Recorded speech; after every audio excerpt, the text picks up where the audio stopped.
Hello everyone, कैसे हैं आप लोग। वर्ल्ड जियोग्राफी का ये जो सीरीज चल रहा है उसका आज हम चैप्टर 7 डिस्कस करेंगे, जो कि है solar radiation, heat balance and temperature. तो इस चैप्टर को हम लोगों ने अलग अलग पार्ट में डिवाइड कर लिया है, तो इसका आज हम पार्ट 2 डिस्कस करेंगे। तो देखिए यहाँ पे वर्ल्ड ज्योग्राफी के जितने भी पार्ट है उसको हम लोग अलग अलग चैप्टर में डिवाइड कर लिया है, जो सिलेबस के हिसाब से, जो यूपीएससी इसके हिसाब से जो क्वेश्चन पैटर्न सेट करती है। तो यहाँ पे अगर देखेंगे पहला चैप्टर जो है द यूनिवर्स, इसको ऑलरेडी हम लोगों ने डिस्कस कर लिया है। दूसरा चैप्टर जो है द अर्थ, उसके ऊपर ऑलरेडी जो लॉन्गिट्यूड लैटिट्यूड के ऊपर उसके ऊपर डिस्कस कर लिया है यहाँ पे।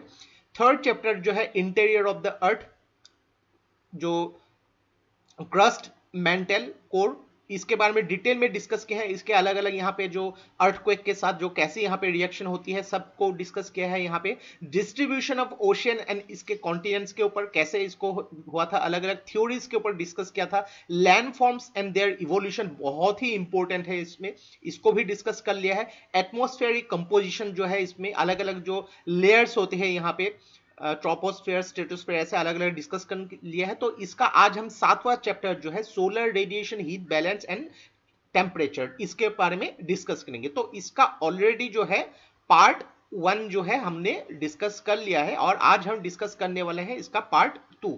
तो देखिए यहाँ पे पिछले कुछ महीने से हमने जो है इसके अलग अलग जो सीरीज जो है, जैसे कि इकोनॉमी हो, जियोग्राफी हो, पॉलिटी, देन एनवायरमेंटल साइंस हो, देन सी सेट, इसके जो सीरीज जो है हम लोग डिस्कस नहीं कर पा रहे थे बिकॉज ऑफ कुछ अलग अलग कारण की वजह से। वेबसाइट के ऊपर भी हम लोगों ने यहाँ पे काफी काम किया है, तो अभी सब कुछ बन के रेडी हो गया। तो अभी ये सीरीज जो है बहुत ही जल्दी हम लोग खत्म कर देंगे, और हम लोग ने अपना वेबसाइट भी लॉन्च किया है। तो ये सारे के सारे जो हम लोगों ने डिस्कस किए हैं ये चैप्टर्स, तो उसके नोट भी आपको फ्री ऑफ कॉस्ट हमारे वेबसाइट में मिल जाएगी। तो बहुत ही जल्दी उसका लिंक भी मैं डिस्क्रिप्शन में दे दूंगा। और जितने भी यहाँ पे चैप्टर्स हम लोगों ने डिस्कस किए हैं उसके जो वीडियो जो है उसको प्लेलिस्ट बना के डिस्क्रिप्शन में दे दिया है, वहां से आप उसको फॉलो कर सकते हैं। तो जो भी यहाँ पे चैप्टर्स, जैसे कि atmospheric circulation and water system, gradually जो भी है waters in atmosphere, world climate and climatic changes जो है, देन ओशन बेसिन्स के जो रिलीफ है, ओशन करंट है, पॉपुलेशन कंपोजिशन, जो अगर बात करेंगे ह्यूमन जियोग्राफी के बारे में, human development and activities, economic geography जो है, ट्रांसपोर्टेशन एंड कम्युनिकेशन है, इंटरनेशनल ट्रेड है, कॉन्टिनेंट्स ऑफ द वर्ल्ड है। ये बहुत ही इंपॉर्टेंट चैप्टर है, तो सब चैप्टर के ऊपर बहुत ही डिटेल में हम लोग डिस्कस करेंगे यहाँ पे। तो किसी किसी चैप्टर में एक से भी ज्यादा पार्ट लग सकते हैं, लेकिन हम लोग उसको डिटेल में डिस्कस करेंगे ताकि आप लोग की वर्ल्ड ज्योग्राफी के सारे पार्ट यहाँ पे इक्वली इंपॉर्टेंस देके इसको खत्म किया जा सके। तो पार्ट 1 ऑलरेडी हम लोगों ने डिस्कस किया है, आज हम डिस्कस करेंगे पार्ट 2। तो आप लोगों से यही एक रिक्वेस्ट है कि पार्ट 1 की जो डिटेल्स जो है प्लेलिस्ट बना के मैंने डिस्क्रिप्शन में दे दिए हैं, वहां आप उसको फॉलो कर लीजिएगा ताकि आपको ये गो थ्रू करने में काफी इजी होगी।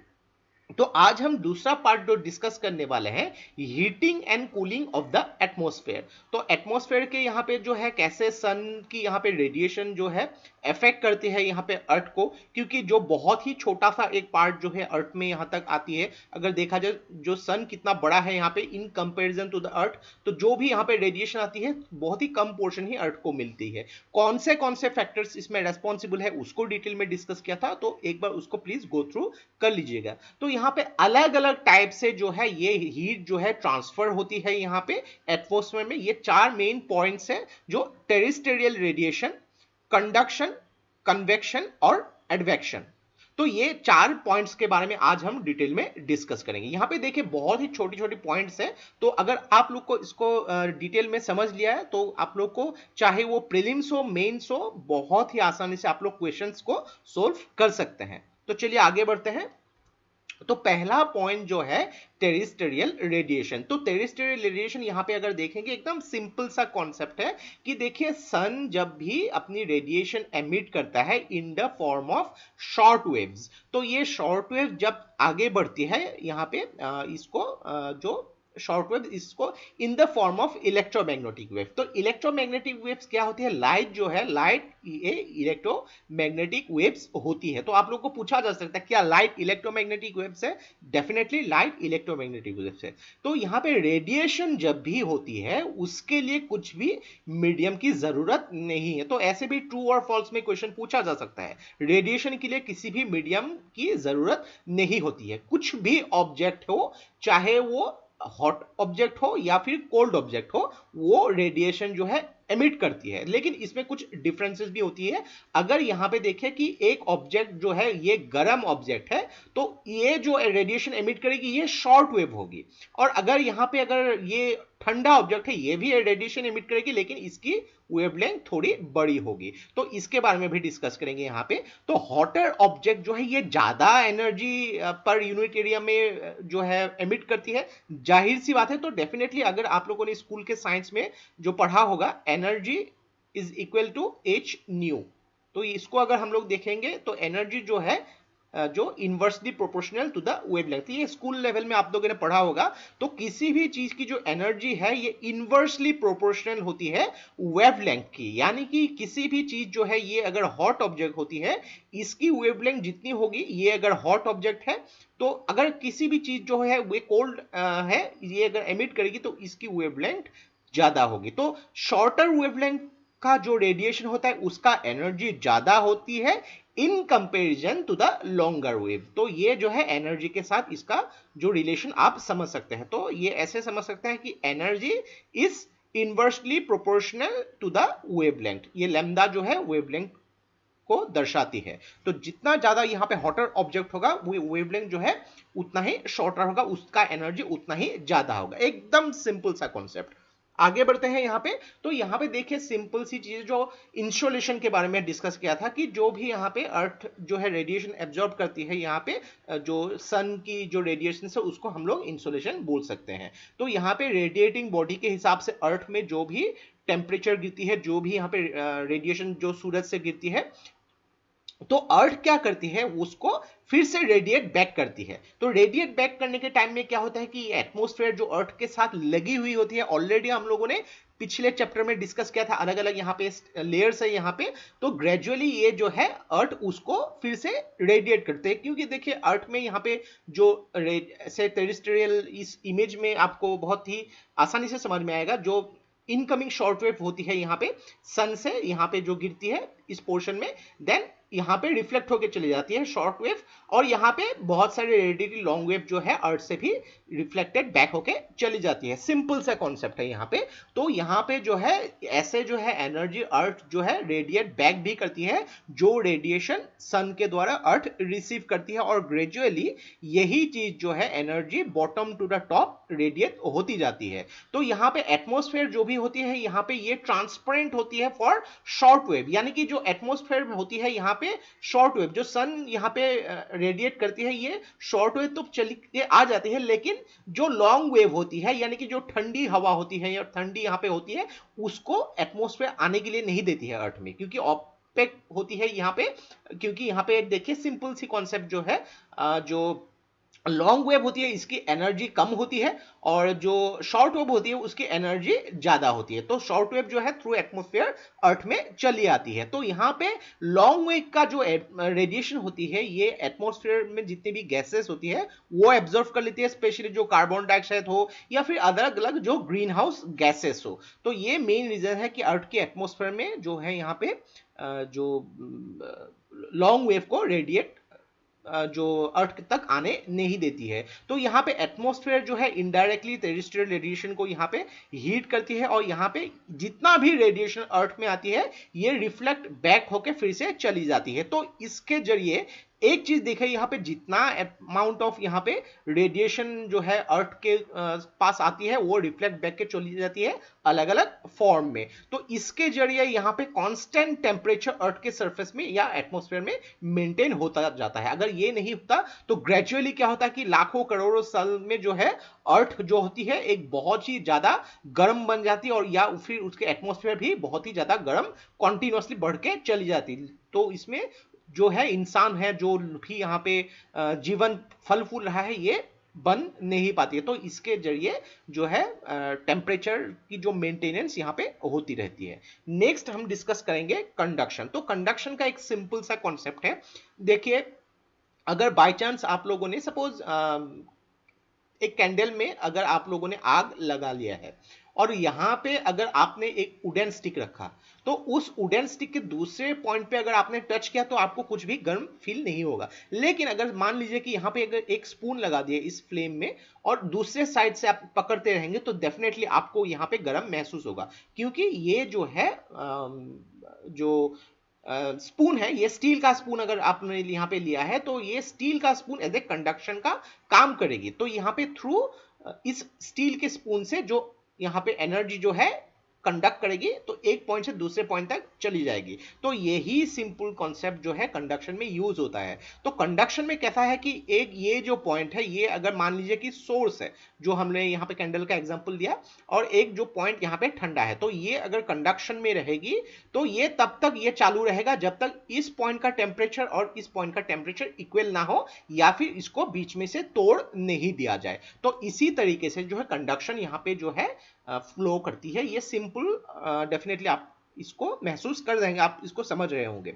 तो यहाँ पे सेम चीजें जो है अर्थ के साथ जो एटमॉस्फेयर यहाँ पे कांटेक्ट में है, ये इमीडिएटली जो ये अर्थ का सरफेस है और जो एटमॉस्फेयर कांटेक्ट में होती है, अर्थ का यहाँ पे जो सन की रेडिएशन की वजह से अर्थ जो हीट होती है, इमीडिएटली ये जो कंडक्शन की वजह से यहाँ पे उसके जो नीचे जो लगी हुई है एटमॉस्फेयर, ये गर्म हो जाती है और बाद में क्या होती है, इसको जो है जो अर्थ के जोन ऑफ कांटेक्ट में रहती है और बाद में यही जो है फिर से जो रेडिएशन यहाँ पे एमिट करती है, उसके बारे में हम नेक्स्ट पॉइंट में डिस्कस करेंगे। तो यहाँ पे देखिए कंडक्शन स्पेशली जो लोअर लेयर्स ऑफ एटमॉस्फेयर है यहाँ पे इसको हीट करती है। नेक्स्ट पॉइंट जो है कन्वेक्शन, बहुत ही सिंपल सा एक कॉन्सेप्ट है यहाँ पे।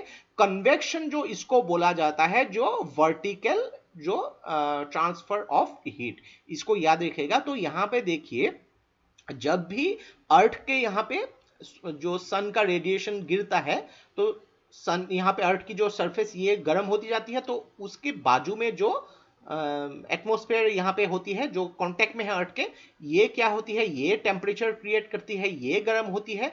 फिर क्या होती है, जब इसके ऊपर का जो लेयर है, इसका ऊपर का लेयर में ये हम लोग डेफिनेटली जानते हैं कि गर्म हवा ये ऊपर की तरफ जाती है और ठंडी हवा जो है ये नीचे की तरफ आती है। तो यहां से गर्म हवा ऊपर की तरफ चली जाती है, तो डेफिनेटली ये जब ऊपर की तरफ जाएगी, ये इस जगह पे एक वैक्यूम क्रिएट होगा। तो इस वैक्यूम को क्रिएट होने के लिए ठंडी हवा जो है नीचे चली आएगी।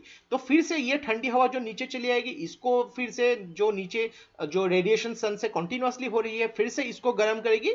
फिर ये जब हवा गर्म हो जाएगी, ये हवा फिर से ऊपर चली जाएगी और इसी को जो ऊपर जो गर्म हवा ऑलरेडी चली गई थी, ये ठंडा हो जाएगी ऊपर जाके, ये फिर से इसको रिप्लेस बैक करेगी। तो यही फेनोमेनन जो है बैक टू बैक चलती रहती है। तो यहाँ पे सिंपल तरीके से यहाँ पे मैंने ही इसको लिखा है यहाँ पे। तो देखिए यहाँ पे एयर की जो लोअर लेयर्स ऑफ एटमॉस्फेयर है, ये हीट होती है अर्थ की रेडिएशन और कंडक्शन की वजह से। तो यहाँ पे जब भी ये होती है, इसका एक्सपेंशन होती है और इसकी डेंसिटी भी यहाँ पे डिक्रीज होती है और ये मूव करती है अपवर्ड्स में। ओके, तो यहाँ पे जब ये मूव करती है अपवर्ड्स में, यहाँ पे वैक्यूम क्लियर होती है और इसमें जो है कूलर एयर इस वैक्यूम को फिल करने के लिए नीचे चली जाती है और यही साइक्लिक मूवमेंट जो है कॉन्टिन्यूअसली चलती रहती है। अपर लेयर के जो कोल्ड जो यहाँ पे वेव्स है, ये नीचे आती है और नीचे का जो हॉट वेव्स आती है, ये ऊपर चली जाती है। तो इसको अगर एक इमेज में देखेंगे हम लोग बहुत आसानी से समझ पाएंगे।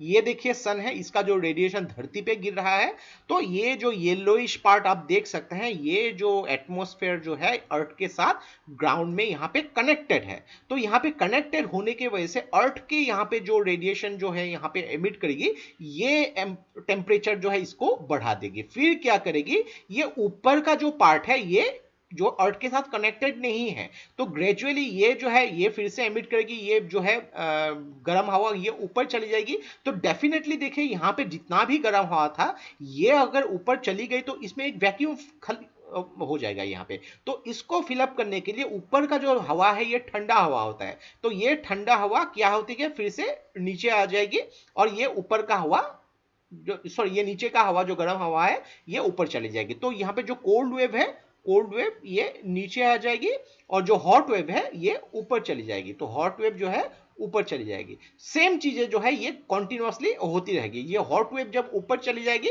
तो फिर से ये ठंडा होने लगेगी, और ये जब कोल्ड वेव नीचे आई थी इसको फिर से जो रेडिएशन तो कंटिन्यूसली चल रही है, तो यहां से फिर से जाके ये जो है गर्म होगी। ऑफ सेम सिचुएशन से यहाँ पे साइक्लिकल सिचुएशन से यहाँ पे ये चलती रहती है। नेक्स्ट पॉइंट हम डिस्कस करेंगे एडवेक्शन। तो एडवेक्शन जो है ये जो है हॉराइजॉन्टल यहाँ पे मूवमेंट ऑफ एयर होती है यहाँ पे। तो जो कन्वेक्शन जो है वर्टिकल होती है, एडवेक्शन हॉराइजॉन्टल होती है। तो यहाँ पे देखिए हॉराइजॉन्टल मूवमेंट जब भी होती है उसमें क्या होती है, ये मूवमेंट को जो है यहाँ पे जो विंड कैरी करती है, यानी कि हवा कैरी करती है, कुछ भी टेम्परेचर हो। तो यहाँ पे टेम्परेचर जो है इसको विंड के थ्रू कैरी करती है, तो एक जगह से दूसरी जगह पे लेके जाती है। तो जब भी सपोज आप लोगों को गर्म हवा फील हो रहा है, तो ये क्या हो रहा है कि एक जगह जहां पे गर्म टेम्परेचर है यहाँ पे हॉराइजॉन्टली यहाँ पे हवा जो है वो टेम्परेचर आपको यहाँ पे कैरी कर रही है, तो आपको गर्म हवा फील हो रही है। लेकिन आप जितना भी नॉर्थ पोल के आसपास जाते रहेंगे आपको अगर ठंडा हवा यहाँ पे मिलेगी, तो डेफिनेटली वहां पे जो है विंड ने क्या किया है, वो ठंडा हवा जो है, ठंडा टेम्परेचर जो है वो आपको कैरी करके लेके आई है। तो यहाँ पे ठंडा हवा आपको महसूस हो रहा है। तो यहाँ पे टेम्परेचर जो है अगर इंक्रीज होता है तो डेफिनेटली विंड क्या करती है, गर्म हवा कैरी करती है, और अगर टेम्परेचर डिक्रीज होती है उसको विंड जो है ठंडी हवा कैरी करती है।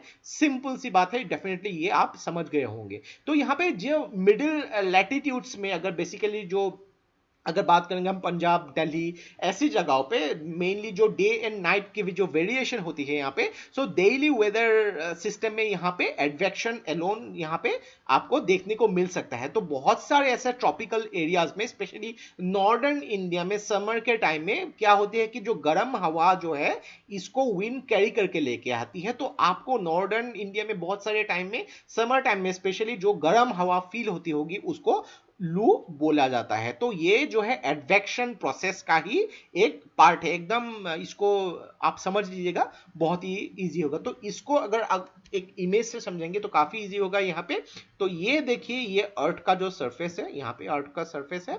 तो अर्थ का सरफेस से यहाँ पे जो है एकदम कांटेक्ट में रहने वाली जो यहाँ पे लेयर है उसमें जो यहाँ पे कंडक्शन होती है, ये इमीडिएटली इसको हीट अप करती है। तो अगर ये जो है वर्टिकली ट्रांसफर करेंगी तो इसको हम इस फिनोमेनन को बोलेंगे कन्वेक्शन, और अगर यहाँ पे ये हॉराइजॉन्टली जो है ट्रांसफर करेगी ये एडवेक्शन। तो ये एकदम सिंपल सी कॉन्सेप्ट। तो इसके जरिए हम लोगों ने ये समझा कि एटमॉस्फेयर की टेम्परेचर में जो वेरिएंसेस आती है, जो डिफरेंसेस आती है, ये कैसे आती है। तो यहाँ पे देखिए जो भी बुक्स मैंने फॉलो किया है, एनसीईआरटी की जो फिजिकल ज्योग्राफी क्लास 11 की बुक बहुत ही अच्छी बुक है। देन ह्यूमन ज्योग्राफी जब पढ़ेंगे एनसीईआरटी की बुक डेफिनेटली आप लोग गो थ्रू कीजिए। यहाँ पे जीसी लियोंग की जो बुक बहुत ही बेहतरीन बुक है। और अगर आप ऑब्जेक्टिव के हिसाब से प्रिपेयर करना चाहते हैं, लूसेंट जनरल नॉलेज की बुक बहुत ही अच्छी बुक है। यहाँ पे जो मनोहर पांडे की जनरल स्टडीज बुक है ये भी बहुत अच्छी बुक है। एकदम कंप्लीटली आपको economy, geography, polity, environmental science, history सब कुछ चीजें यहाँ पे मिल जाएगी। और फिजिकल ज्योग्राफी को अगर आप लोग डिटेल में जानना चाहते हैं, और क्योंकि अगर बात करेंगे मेंस पर्सपेक्टिव के हिसाब से थोड़ा सा डिटेल में भी क्वेश्चन काफी पूछे जाते हैं, तो अगर डिटेल में जानना चाहते हैं तो सविंदर सिंह की जो फिजिकल ज्योग्राफी का बुक है बहुत ही अच्छी बुक है, उसको गो थ्रू कर सकते हैं। ये सारे बुक्स के लिंक मैंने डिस्क्रिप्शन में दे दिए हैं। ऑनलाइन अगर आप लोग बुक्स को परचेज करेंगे तो आपके टाइम और मनी दोनों की ही बचत होगी यहाँ पे। तो नेक्स्ट चैप्टर जो है, नेक्स्ट पार्ट जो है, इसमें हम heat budget of the earth उसके बारे में डिस्कस करेंगे कि जो भी हीट अर्थ में आती है ये कैसे उसको जो है मेंटेन करती है, कितना पोर्शन जो है अर्थ एब्जॉर्व करती है, कितना इसको रेडिएट बैक करती है, तो इसका कैसा कैसा रिएक्शन होता है, इसको कैसे बैलेंस किया जाता है, इसके बारे में डिस्कस करेंगे। तो पूरी की पूरी यहाँ पे जो चैप्टर को हम लोग इसके थ्रू गो थ्रू करेंगे।